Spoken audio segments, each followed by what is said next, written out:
Hello, YouTubers. I want to talk to you about an exciting new channel that I'm going to start today.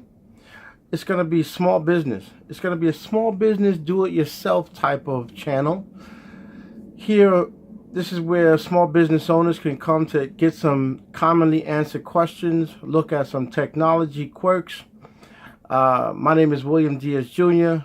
I'm the president and founder of ESC Cabling. That's a low voltage cabling contracting company here in New York. One of my biggest interests is entrepreneurship. I feel like there's so many people that want to get into business and they really don't know what are their first steps, or they're in business and they feel like they're not doing the right thing. So let's jump right into it. Today's episode, we're going to talk about the three parts that make up a business. One is going to be sales and marketing. The second is going to be operations. And the third is going to be finance. Well, all too often we rely on operations and we feel that if I do it, just do that work, that everything else is going to fall in place. Well, if I do the work, then I could get paid for it and that the finances will just work themselves out.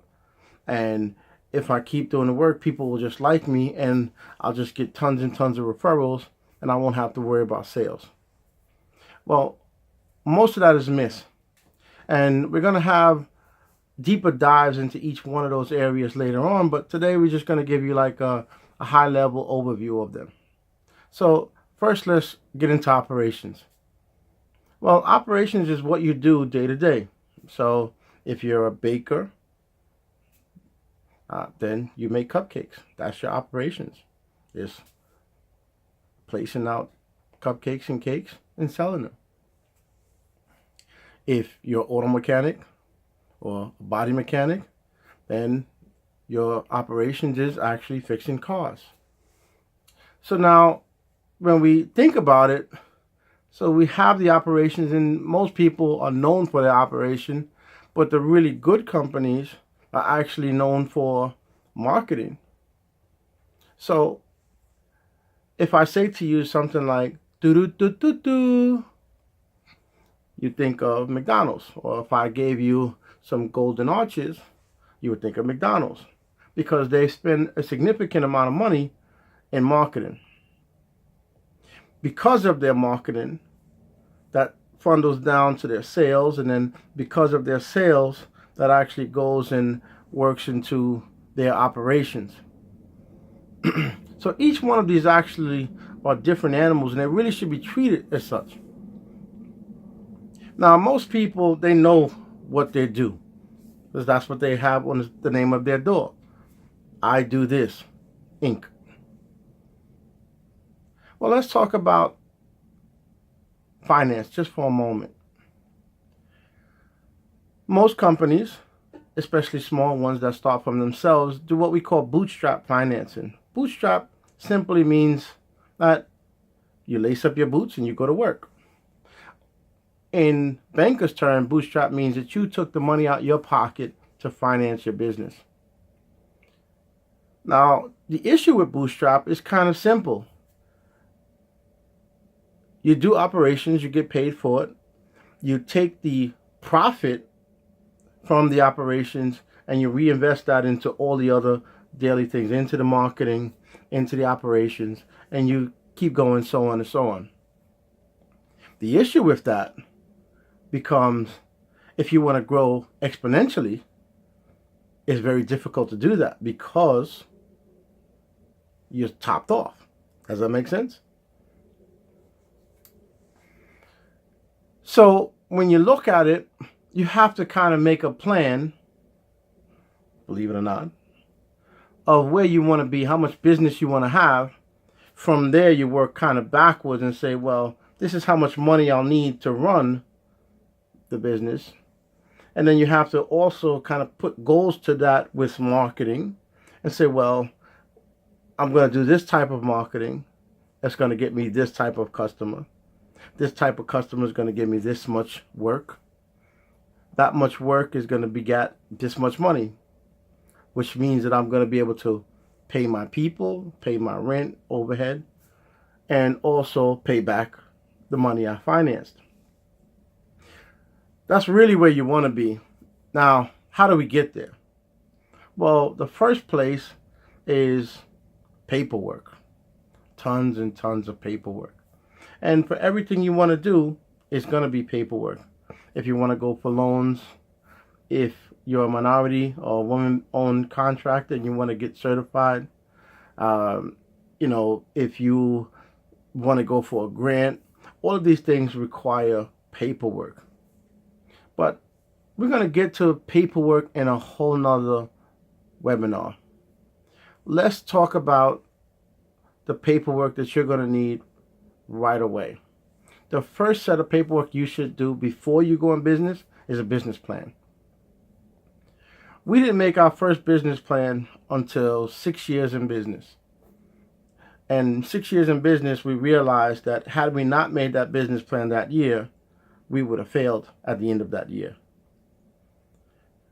Also, with the business plan, we realized that the low-hanging fruit, that's a term I'll explain in a little while, was running out. And because it was running out, we had to actually create a marketing plan. We had to create a full operations. We had to develop our human resources. We had to send our people to training. We had to maintain our talent. There were so many things that we had to do that we hadn't even considered. So let me go back to the low-hanging fruit just for a moment. Well, a lot of times when you're in business for the first time, you say, well, you know what? I want to be a baker. I want to make custom cakes. And you get your very first order and they say, well, I want a cheesecake. So you make the cheesecake because it's the only order you got all week. Well, that guy that you made a cheesecake for tells somebody else, hey, this guy made the best cheesecakes in the world. You got to get cheesecakes from him. So now you have 5 more orders for cheesecakes. But that's not what you want to do. You want to make custom cakes. So the pricing schedule and everything you made was for custom cakes.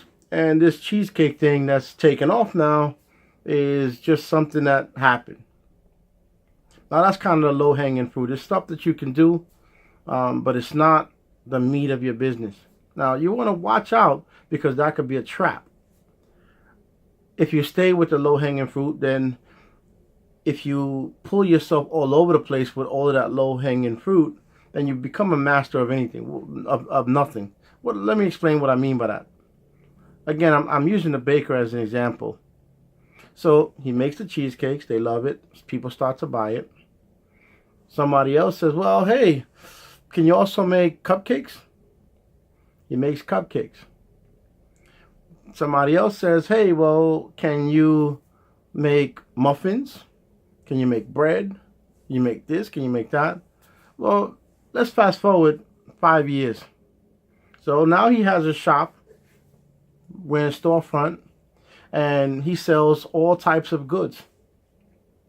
And then he says, well, you know what? Goldman Sachs has a contract for specialty cakes for their function at once a year. And he wants to put a bid in for this. They don't accept him. Why don't they accept him? Well, to them, he's not proven as a person that can make specialty cakes. If he spent most of his business making specialty cakes, then they would probably have picked him. But most of his business now has been on everything, a little bit of everything. Maybe he made a couple of specialty cakes along the way, but because that wasn't his main business, his main focus, the larger entities, when they want to look down, are not going to take him serious. It's more like a handyman versus a specialty contractor. So we're wrapping up on the end of our 10 minutes. So like I said, well, the point of today was number one, to introduce you to my YouTube channel. I'm really glad that you stopped in. Please don't forget to leave a comment, subscribe. I'll be posting once a week on Saturdays, all about business, do it yourself, technology. Again, my name is William Diaz, also known as Mr. Cable. Have a great week.